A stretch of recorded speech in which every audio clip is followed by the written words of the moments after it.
ഓം നമോ ഭഗവതേ വാസുദേവായ. ഓം ശ്രീകൃഷ്ണ പരമാത്മനേ നമഃ. ശ്രീമദ് ഭാഗവതം തൃതീയ സ്കന്ധം 11-ാം അധ്യായം.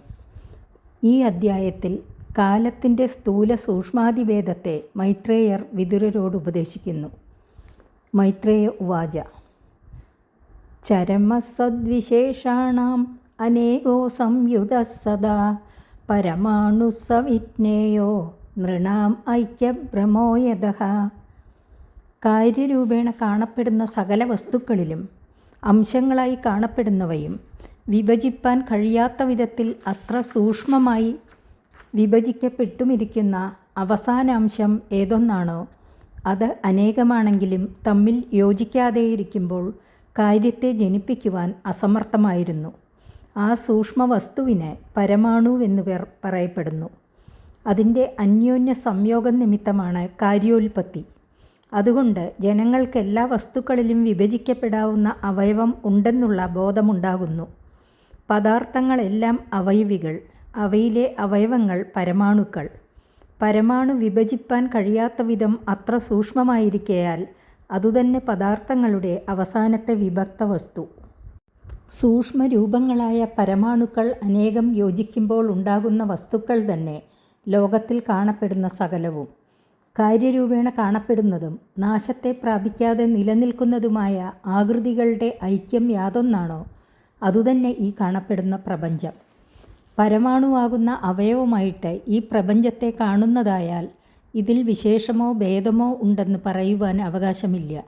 ജാതി, വ്യക്തി എന്ന ഭേദകൽപ്പന പരമാണുക്കളുടെ ഐക്യത നിമിത്തമുണ്ടാകുന്ന അവയവിൽ കാണപ്പെടുന്ന ഭേദത്താൽ കൽപ്പിക്കപ്പെടുന്നതാകുന്നു. വസ്തുതയാ ഭേദമില്ല.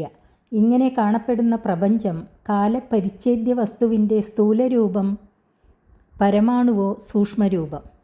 കാലപരിച്ഛേദ്യ വസ്തുക്കളുടെ സൂക്ഷ്മഭാഗങ്ങളെ ആസ്പദമാക്കിയിട്ട് കാലത്തിലും സ്ഥൂല സൂക്ഷ്മഭാവങ്ങളുണ്ടെന്ന് അനുമാനിക്കപ്പെട്ടിരിക്കുന്നു. ഈ ഭേദജ്ഞാനം സ്ഥൂല ബുദ്ധികൾക്കുണ്ടാകുകയില്ല. അങ്ങ് സൂക്ഷ്മബുദ്ധിയുള്ളവനാകയാൽ അങ്ങയ്ക്ക് അറിയുവാൻ കഴിയും. ഹേ സത്തമനായ വിതുര, അപ്രത്യക്ഷമായിരിക്കുന്ന കാലം ഈശ്വരൻ്റെ ശക്തിയാകുന്ന സ്വരൂപത്തോടു കൂടിയതാകയാൽ ഇന്ദ്രിയങ്ങൾക്ക് വിഷയമല്ല. സൂക്ഷ്മമായ പരമാണുവിൽ വ്യാപിക്കുന്ന രൂപത്തെ സൂക്ഷ്മമെന്നും മഹത്തായ പ്രപഞ്ചത്തെ വ്യാപിക്കുന്ന രൂപത്തെ സ്ഥൂലമെന്നും പറയുന്നു.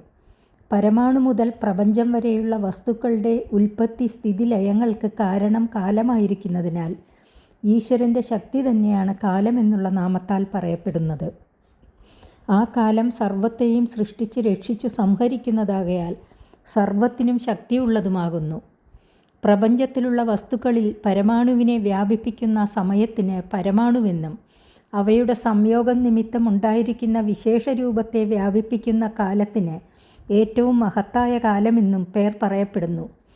സൂര്യഗതിയെ അനുസരിച്ചാണല്ലോ ലോകത്തിൽ കാലം നിർണയിക്കപ്പെടുന്നത്.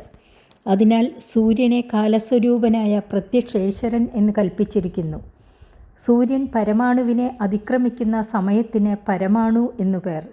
12 രാശികളിലായി വിഭജിക്കപ്പെട്ടിരിക്കുന്ന സർവ്വഭുവനത്തെ അതിക്രമിക്കുന്ന കാലത്തിന് സംവത്സരം എന്നു പേർ. ഇങ്ങനെയുള്ള സംവത്സരങ്ങൾ അനേകം കഴിയുന്നതിനെ മന്വന്തരങ്ങൾ, യുഗങ്ങൾ എന്നിങ്ങനെ ബഹുവിധ നാമങ്ങളെ കൊണ്ട് പറയുന്നു. പരമാണുക്കൾ 2 ചേർന്നത് ഒരണു. അതിനെ വ്യാപിക്കുവാൻ സൂര്യന് വേണ്ടിവരുന്ന സമയത്തിന് അണുവെന്നു പേർ. 3 പരമാണുക്കൾ ഒന്നായി ചേർന്നതിന് ത്രിസരേണു എന്നു പേർ. അതിനെ അതിക്രമിക്കുന്ന സമയത്തിന് ത്രസരേണു സമയം എന്നു പേർ. പരമാണുവും അണുവും അതിസൂക്ഷ്മമായിരിക്കുന്നതിനാൽ കണ്ണുകൾക്ക് വിഷയമല്ല. ത്രസരരേണുവിനെ കാണുവാൻ കഴിയും. ജനവാതിൽ തുറന്നിടുമ്പോൾ അതിൽ കൂടെ വ്യാപിക്കുന്ന സൂര്യരശ്മികളിൽ കൂടെ മേൽപോട്ട് പറക്കുന്നതായി കാണപ്പെടുന്ന പൊടികൾ ത്രസരേണുക്കളാകുന്നു.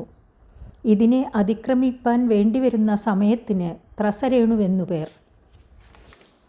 3 ത്രസരേണുവിനെ അതിക്രമിപ്പാൻ വേണ്ടിവരുന്ന കാലത്തിന് തുടിയെന്നും 100 തുടികൾ അടങ്ങിയ കാലത്തിന് വേദമെന്നും 3 വേദങ്ങൾ അടങ്ങിയ കാലത്തിന് ലവമെന്നും പേർ.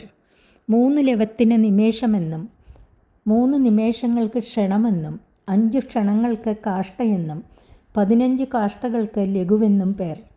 15 ലഘുക്കൾ 1 നാഴിക, 2 നാഴിക, 1 മുഹൂർത്തം, 6 7 നാഴിക കഴിയുന്ന കാലത്തിന് മനുഷ്യലോകത്തിൽ ഒരു പ്രഹരം അല്ലെങ്കിൽ യാമം എന്നുപേർ. ഇത് ഒരു പകൽ സമയത്തിൻ്റെ 4/1 ഭാഗമാകുന്നു.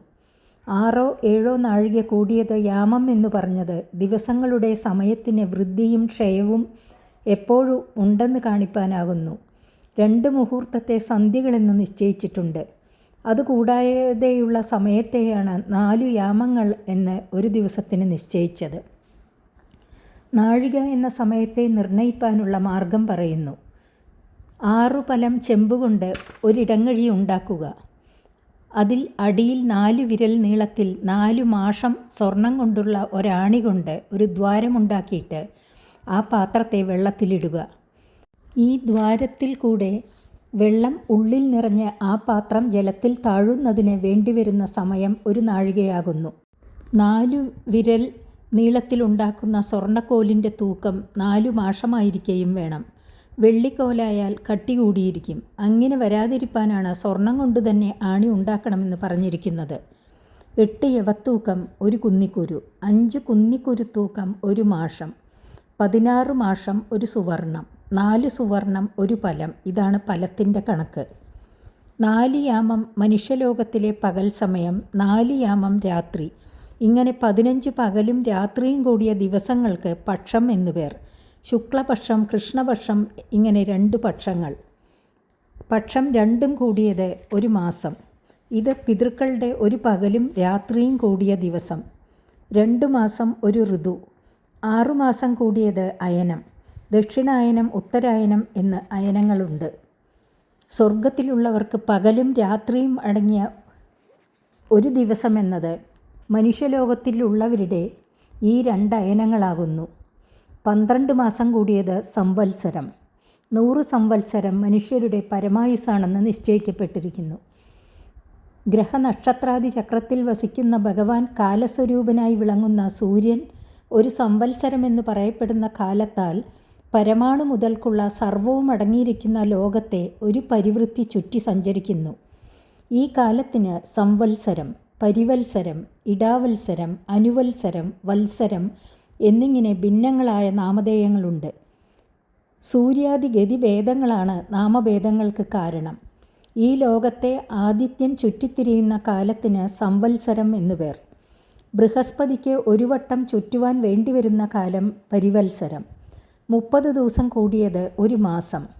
അങ്ങനെ 12 മാസം കഴിഞ്ഞാൽ ഈടാവത്സരം. നക്ഷത്രങ്ങൾ സൂര്യനെ ചുറ്റിക്കഴിയുന്ന കാലത്തിന് വത്സരം. സൗരമാനം കൊണ്ട് 1 വർഷത്തിൽ 6 ദിവസം വർദ്ധിക്കും. ചാന്ദ്രമാനം കൊണ്ട് 6 ദിവസം കുറയും. ഇങ്ങനെയുള്ള ഏറ്റക്കുറവ് നിമിത്തം അനുവത്സരം. ഇങ്ങനെ 5 വർഷം കഴിയുമ്പോൾ 2 മാസങ്ങളെ മലമാസങ്ങൾ എന്ന് പറഞ്ഞ് തള്ളിക്കളയും. പിന്നെ ആരംഭിക്കുന്നത് വത്സരം. ഇപ്രകാരമാണ് നാമഭേദങ്ങൾ ഉണ്ടായതെന്നാണ് അഭിപ്രായം.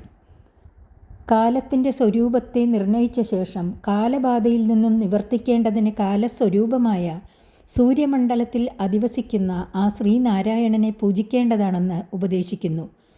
ഭൂതങ്ങളിൽ ബാല്യ യൗവന വാർദ്ധക്യാദി ഭേദങ്ങൾ കാണപ്പെടുന്നതിന് കാരണഭൂതൻ യാതൊരുവനോ കാലമെന്നു പേരുള്ള തൻ്റെ ശക്തി കൊണ്ട് ആയുസ്സിനെ പ്രതിനിമിഷം അപഹരിക്കുന്നവനാകയാൽ ആയുസ് നിശേഷം നശിക്കുന്നതിന് മുമ്പ് പരമപുരുഷാർത്ഥത്തെ സമ്പാദിക്കണം. വിഷയാസക്തിയിൽ മുങ്ങിക്കഴിച്ചാൽ പോരാ എന്നുള്ള വിചാരത്തെ പുരുഷന് ജനിപ്പിക്കുന്ന സൂര്യമണ്ഡലത്തെ ആകാശത്തിൽ സഞ്ചരിക്കുന്നവൻ യാതൊരുവനോ ആഗ്രഹിക്കുന്ന ഫലങ്ങളെ സമ്പാദിക്കാൻ ഉപകരിക്കുന്ന യാഗാദി കർമ്മങ്ങളെ ചെയ്തിട്ട് സ്വർഗാദി സുഖങ്ങളെ പുരുഷന് സമ്പാദിക്കുവാൻ സഹായിക്കുന്നവൻ യാതൊരുവനോ ശ്രീ സൂര്യമണ്ഡലാന്തർവർത്തിയായ ആ ശ്രീനാരായണനെ സ്വധർമ്മസമർപ്പണത്താൽ നിങ്ങളെല്ലാവരും ആരാധിക്കുവിൻ. സകാമന്മാർക്ക് സ്വർഗാദി സുഖങ്ങളെയും നിഷ്കാമന്മാർക്ക് മോക്ഷത്തെയും ലോകരക്ഷയ്ക്ക് സഹായിക്കുന്ന ബഹുവിധ ബീജങ്ങൾക്ക് വികാസത്തെയും സാധിപ്പിക്കുന്നത് ശ്രീ സൂര്യമണ്ഡലത്തിൽ അധിവസിക്കുന്ന ഭഗവാൻ ശ്രീനാരായണ സ്വാമിയാണെന്ന് ധരിച്ചുകൊണ്ട് പ്രത്യക്ഷമായി കാണുന്ന ആ ബിംബത്തിൽ ഭഗവാനെ പൂജിക്കണം. അങ്ങനെ ആരാധിക്കാത്തവർ കൃതജ്ഞന്മാരാകുന്നു. 5 വിധം പേർ പറഞ്ഞതായ വത്സരങ്ങളെ പ്രവർത്തിപ്പിക്കുന്നത് ആ ദേവനാകുന്നു. കാലസ്വരൂപനായ ആ ദേവനാണ് ഈ ലോകത്തിന് ജ്ഞാനത്തെയും ഭോഗത്തെയും നൽകുന്ന സർവേശ്വരനായ പരമാത്മാ. വിതുര ഉവാച പിതൃദേവ മനുഷ്യാണാം ആയു പരമിതം സ്മൃതം പരേഷാം ഗതിമാ ചക്ഷ്വ യേസ്യു കൽപ്പാത് ബഹിർവിദഃ. വിതുരർ പറഞ്ഞു, പിതൃക്കൾ, ദേവന്മാർ, മനുഷ്യർ ഇവർക്ക് അവരുടെ സമയക്കണക്കുപ്രകാരം പരമായുസ്സ് 100 വർഷമാണെന്ന് അങ്ങ് അരുളി ചെയ്തുവല്ലോ. ലോകങ്ങളിൽ നിന്ന് വിട്ടിരിക്കുന്ന ഉത്കൃഷ്ടന്മാരായ ജ്ഞാനികളുടെ ആയുർമാനം ഏതുവിധമാണെന്ന് ഞങ്ങളോട് പറയണം.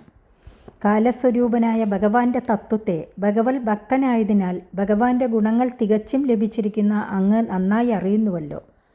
യോഗാഭ്യാസത്താൽ അന്ധകരണ പരിശുദ്ധരായ യോഗികൾ ജ്ഞാനനേത്രത്താൽ ഇന്ദ്രിയ വിഷയമല്ലാതിരിക്കുന്ന സർവവും കാണുന്നു.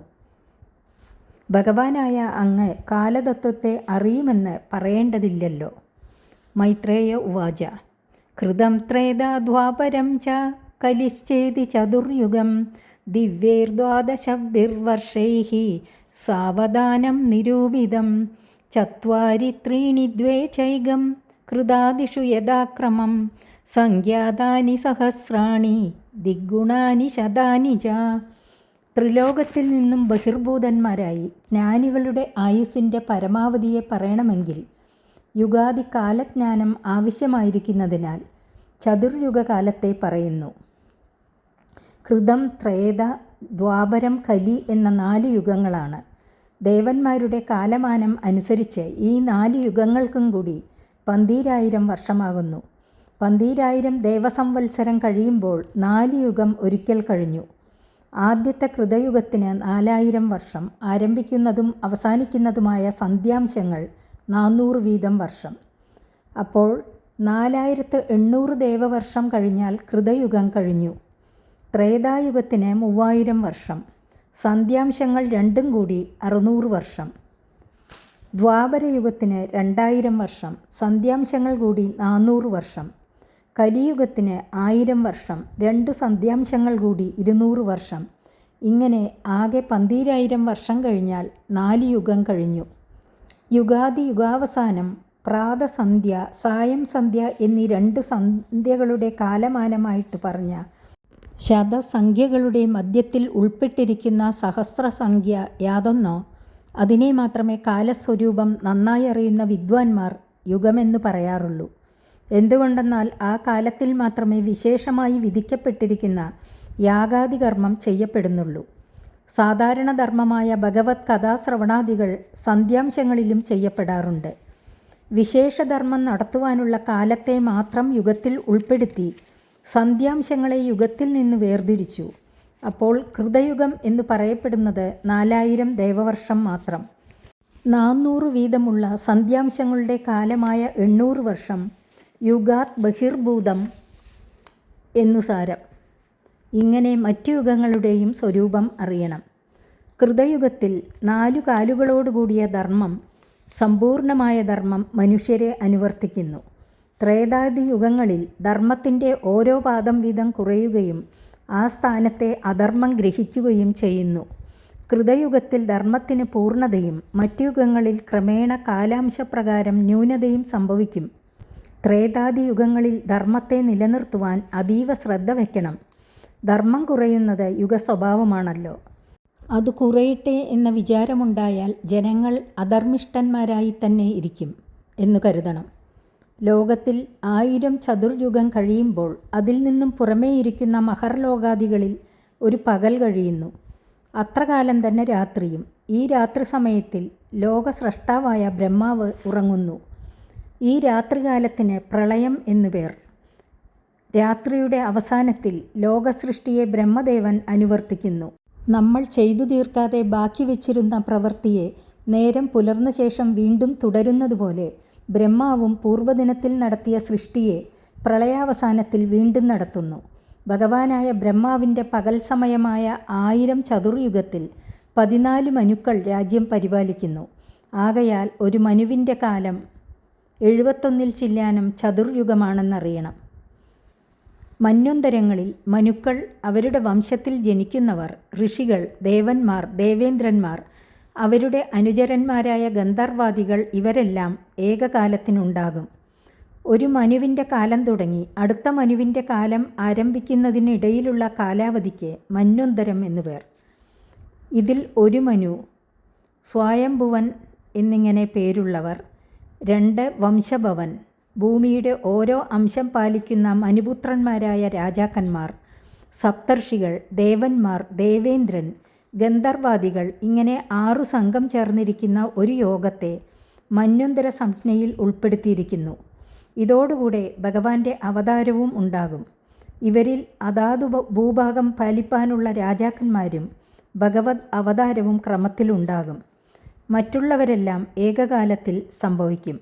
ഈ സംഘമാണ് രാജ്യം പരിപാലിക്കുന്നത്. ഏകശാസനം ആദിയിൽ ഉണ്ടായിരുന്നില്ല. ബ്രഹ്മാവിൻ്റെ എല്ലാ ദിവസത്തിലും അനുവർത്തിക്കുന്നതായ ഈ സൃഷ്ടി ത്രിലോകത്തിൻ്റെ ഉൽപ്പത്തിയോടുകൂടിയതാകുന്നു. ബ്രഹ്മാവിൻ്റെ ഒരു പകൽ കഴിയുമ്പോൾ ത്രിലോകത്തിന് നാശം നേരിടുന്നു. ബ്രഹ്മാവിൻ്റെ രാത്രികാലം കഴിഞ്ഞ് പകൽ ആരംഭിച്ചാൽ വീണ്ടും ത്രിലോകം ഉത്ഭവിക്കുന്നു. ഇതിന് ദൈനംദിന സൃഷ്ടിയെന്നു പേർ. ദിവസം തോറുമുള്ള നിർമ്മാണം എന്നു സാരം. ഇതിൽ അവരവരുടെ കർമാനുസരണം പക്ഷിമൃഗാദികൾ, മനുഷ്യർ, പിതൃക്കൾ, ദേവന്മാർ ഇവരെല്ലാം ഉത്ഭവിക്കുകയും പിന്നെ നശിക്കുകയും ചെയ്യുന്നു. എല്ലാ മന്വന്തരങ്ങളിലും സത്വഗുണപ്രധാനമായ ശരീരത്തെ സ്വേച്ഛയാ ധരിച്ച് ഭഗവാൻ അവതരിക്കും. മനു മുതലായ മന്വന്തരാധിപന്മാരോട് കൂടെ ചേർന്ന് അസാധാരണ പരാക്രമത്തെ പ്രകാശിപ്പിച്ചുകൊണ്ട് ലോകത്തിൽ ധർമ്മത്തെ നിലനിർത്തി സംരക്ഷിക്കും. ഈ സംഘമാണ് പരിപാലിക്കുന്നത്. ബ്രഹ്മാവിൻ്റെ പകൽ സമയത്തിലുള്ള വ്യാപാരത്തെ വിവരിച്ച ശേഷം രാത്രി സമയത്തിലെ സ്ഥിതിയെ പറയുന്നു. രാത്രിയായാൽ തമോ ഗുണലേശത്തെ അംഗീകരിച്ചിട്ട് വിശ്വസർഗമാകുന്ന പ്രവൃത്തിയെ നിർത്തും. സകലത്തെയും തന്നിൽ ലയിപ്പിക്കുന്നതിന് കാലശക്തിയും സഹായിക്കും. എല്ലാം ഉള്ളിലടക്കിക്കൊണ്ട് നിദ്രയെ അംഗീകരിക്കും. രാത്രിയിൽ ഭൂലോകം, ഭുവർലോകം, സ്വർഗലോകം എന്ന 3 ലോകങ്ങളും ആ ലോകങ്ങൾക്ക് വെളിച്ചം നൽകുന്ന സൂര്യചന്ദ്ര നക്ഷത്രാദികളും ഭഗവാന്റെ അന്തർഭാഗത്തിൽ ലയിക്കുന്നു. ത്രിലോകം നശിക്കുന്നത് എങ്ങനെയെന്നതിനെ വിവരിച്ചുകൊണ്ട് ത്രിലോകത്തിൽ നിന്ന് പുറമേയിരിക്കുന്ന സിദ്ധന്മാരുടെ അപ്പോഴത്തെ സ്ഥിതിയെ ബോധിപ്പിക്കുന്നു. ത്രിലോകം നശിക്കുവാനുള്ള അവസരം എത്തുമ്പോൾ ആദിശേഷൻ്റെ മുഖത്തിൽ നിന്ന് അഗ്നിജ്വാല മേൽപോട്ട് വ്യാപിക്കും. അതികഠിനമായ ആ ഉഷ്ണത്താൽ ത്രിലോകവും ദഹിച്ചു പോകും. ആ അഗ്നിജ്വാലയുടെ വ്യാപ്തി മഹർലോകത്തിൽ എത്തും. അപ്പോൾ അവിടെയിരിക്കുന്ന ഭൃഗു മുതലായ സിദ്ധന്മാർ ആ ലോകത്തിൽ നിന്ന് ജനർലോകത്തേക്ക് പോകും. അധികം കലങ്ങിമറിഞ്ഞും വമ്പിച്ച തിരമാലകളോട് കൂടിയും ഇരിക്കുന്ന സമുദ്രങ്ങൾ കൽപ്പാന്തകാലത്തിൽ ഒന്നോടൊന്ന് ചേർന്ന് എങ്ങും ജലങ്ങൾ വർദ്ധിച്ച് 3 ലോകത്തെയും അടിയിൽ താഴ്ത്തും. സമുദ്രങ്ങൾ വർദ്ധിച്ച് 3 ലോകവും കാണുവാൻ കഴിയാത്ത വിധം ജലമയമായി തന്നെ ഇരിക്കും. ആ കൽപ്പാന്ത ജലമധ്യത്തിൽ ആദിശേഷനാകുന്ന ശയ്യയിൽ യോഗനിദ്രയെ സ്വരൂപാനന്ദത്തെ അനുഭവിച്ചും കൊണ്ട് ജനലോകത്തിലിരിക്കുന്ന സനകാദി മഹർഷിമാരാൽ സ്തോത്രം ചെയ്യപ്പെടുന്നവനുമായിട്ട് ശ്രീഹരി ശയിക്കുന്നു. പരമാണു മുതൽ സംവത്സരം വരെയുള്ള കണക്കുപ്രകാരം ഇപ്രകാരം യുഗങ്ങളും 1000 ചതുർയുഗ കാലപ്രമാണമാകുന്ന ബ്രഹ്മാവിൻ്റെ പകൽ സമയങ്ങളും അത്ര തന്നെയുള്ള രാത്രി സമയങ്ങളും കഴിഞ്ഞു. പുരുഷായുസ്സിനെ അപേക്ഷിച്ച് എത്രയോ അധികമായിരിക്കുന്ന ബ്രഹ്മാവിൻ്റെ പരമായുസ്സായ 100 വർഷവും ക്രമത്തിൽ ക്ഷയിച്ചു പോകുന്നു. ബ്രഹ്മാവിൻ്റെ ആയുസ്സിൻ്റെ അന്തർഭാഗത്തിന് പരാർദ്ധം എന്നു പേർ. ആദ്യത്തെ പരാർദ്ധം കഴിഞ്ഞുപോയി. ഇപ്പോൾ അവസാനത്തെ പരാർദ്ധമാണ് നടന്നുകൊണ്ടിരിക്കുന്നത്. ബ്രഹ്മാവിൻ്റെ ദിവസാവസാനങ്ങളിലെല്ലാം പ്രളയമുണ്ടാകുമെന്ന് പറഞ്ഞുവല്ലോ. ആ പ്രളയങ്ങളെ മുഴുവനും നിരൂപണം ചെയ്യുന്നത് അസാധ്യമാകയാൽ ചിലതിനെ നിരൂപണം ചെയ്യുന്നു. ഒന്നാമത്തെ പരാർദ്ധത്തിൻ്റെ ആദിയിൽ കഴിഞ്ഞ കാലത്തിന് ബ്രാഹ്മകൽപ്പം എന്നു പേർ. അപ്പോഴാണ് ശബ്ദമയ ബ്രഹ്മം, അതായത് വേദം ഉണ്ടായത്. അതുകൊണ്ടാണ് ഇതിന് ബ്രാഹ്മം എന്ന പേർ വന്നത്. അതേ പരാർദ്ധം അവസാനിക്കുമ്പോഴും കൽപ്പമുണ്ടായി. അതിന് പാദ്മകൽപ്പം എന്നു പേർ. ആ കൽപ്പത്തിൽ ശ്രീഹരിയുടെ നാഭിയാകുന്ന സരസിൽ നിന്ന് ലോകമയമായ താമരയുണ്ടായി. അതുകൊണ്ടാണ് പാദ്മകൽപ്പം എന്ന് പറയുന്നത്. രണ്ടാമത്തെ പരാർദ്ധത്തിൻ്റെ ആരംഭത്തിൽ കഴിഞ്ഞ കൽപ്പത്തിന് വാരാഹം എന്നു പേർ. ആ കൽപ്പത്തിലാണ് ഭഗവാൻ ശ്രീഹരി വരാഹമായി അവതരിച്ചത്. അതുകൊണ്ട് ആ പേരുണ്ടായി. ആദിയും അവസാനവുമില്ലാതെ ജഗൽ സ്വരൂപമായിരിക്കുന്ന അക്ഷര പരബ്രഹ്മത്തിൻ്റെ നിമേഷകാലമായിട്ട് ഈ ദ്വിപരാർദ്ധ കാലത്തെ ഗണിക്കാം. ബ്രഹ്മാവിൻ്റെ പരമായുസ് വരെയുള്ള കാലത്തെ ഗണിച്ചതുപോലെ അക്ഷര പരബ്രഹ്മത്തിൻ്റെയും ആയുസ്സിനെ കേൾക്കണമെന്ന് ആഗ്രഹിക്കേണ്ട. ജഗതാത്മാവായ അക്ഷര പരബ്രഹ്മം ആദ്യന്തരഹിതമാകയാൽ ആയുർമാനം അശക്യമാണെന്ന് ബോധിപ്പിക്കുവാനാണ് ഇങ്ങനെ പറഞ്ഞത്. പരമാണു മുതൽ ദിവരാർദ്ധം വരെയുള്ള കാലസ്വരൂപനായ ഈശ്വരൻ സ്ഥാനങ്ങളിലും ശരീരങ്ങളിലും അഭിമാനിക്കുന്നവരായ ബ്രഹ്മവാദികളുടെ അവസാനത്തെ വരുത്തുന്നതിന് സമർത്ഥനാകുന്നുവെങ്കിലും പരിപൂർണ ബ്രഹ്മത്തെ ബാധിപ്പാൻ സമർത്ഥനല്ല. അതിനാൽ പരിപൂർണം കാലശക്തിയെ അതിക്രമിച്ചിരിക്കുന്നതെന്ന് അറിഞ്ഞുകൊള്ളുക. വികാരൈ സഹിതോ യുക്തേർ വിശേഷാദിഭിരാവൃതഃ ആണ്ഡകോശോ ബഹിരയം 50 കോടി വിസ്തൃതഃ ദശോത്തരാദിക്യൈരത്ര പ്രവിഷ്ട പരമാണുവത് ലക്ഷ്യതേ അന്തർഗതാശ്ചാന്യേ കോടിശോ ഹ്യണ്ഡരാശ്രയഃ തദാഹുരക്ഷരം ബ്രഹ്മ സർവകാരണകാരണം വിഷ്ണോർധാമ പരം സാക്ഷാത് പുരുഷസ്യ മഹാത്മനഃ. അക്ഷരപരബ്രഹ്മം സർവത്ര പരിപൂർണമായിരിക്കുന്നതാകയാൽ കാലദേശ വസ്തുപരിച്ഛേദം ഇല്ലാത്തതാണെന്ന് ഉപദേശിച്ചുകൊണ്ട് പ്രകൃതത്തെ ഉപസംഹരിക്കുന്നു. ഭൂമ്യാദി പഞ്ചമഹാഭൂതങ്ങൾ, ജ്ഞാനേന്ദ്രിയങ്ങൾ, 5 കർമ്മേന്ദ്രിയങ്ങൾ, 5 മനസ്സ് എന്നിവ കൂടി 11 ഇന്ദ്രിയങ്ങൾ, പ്രകൃതി, മഹത്തത്വം, അഹങ്കാരതത്വം, ശബ്ദാദികളായ തന്മാത്രകൾ 5 കൂടെ 8 തത്വങ്ങൾ, ആകെ 24 തത്വങ്ങൾ അടങ്ങിയിരിക്കുന്നതും അവയാൽ നിർമ്മിക്കപ്പെട്ട സകലവും ഉൾപ്പെട്ടിരിക്കുന്നതും 50 കോടി യോജന വിസ്താരമുള്ളതുമായ അണ്ഡകോശവും അതിനെ ചുറ്റിയിരിക്കുന്നതും ഉത്തരോത്തരം 10 ഇരട്ടി അധികരിച്ചിരിക്കുന്നതുമായ ഭൂമ്യാദികളായ 7 ആവരണങ്ങളോടുകൂടിയും ഇരിക്കുന്ന അനന്തം അണ്ഡസമൂഹങ്ങൾ ഏതൊന്നിൽ പരമാണുപ്രായമായി ലയിക്കുന്നുവോ, സർവകാരണങ്ങൾക്കും പരമകാരണമായിരിക്കുന്നത് യാതൊന്നോ, സാക്ഷാൽ പുരുഷോത്തമൻ്റെ പ്രകാശസ്ഥാനമായിരിക്കുന്ന അതിനെ അക്ഷരപരബ്രഹ്മം എന്നു പറയുന്നു. അതിനേക്കാൾ മഹത്തായ വസ്തു മറ്റു യാതൊന്നുമില്ല. 11-ാമത്തെ അധ്യായം സമാപിച്ചു. 12-ാമത്തെ അധ്യായം അടുത്ത ദിവസം. ഹരി ഓം.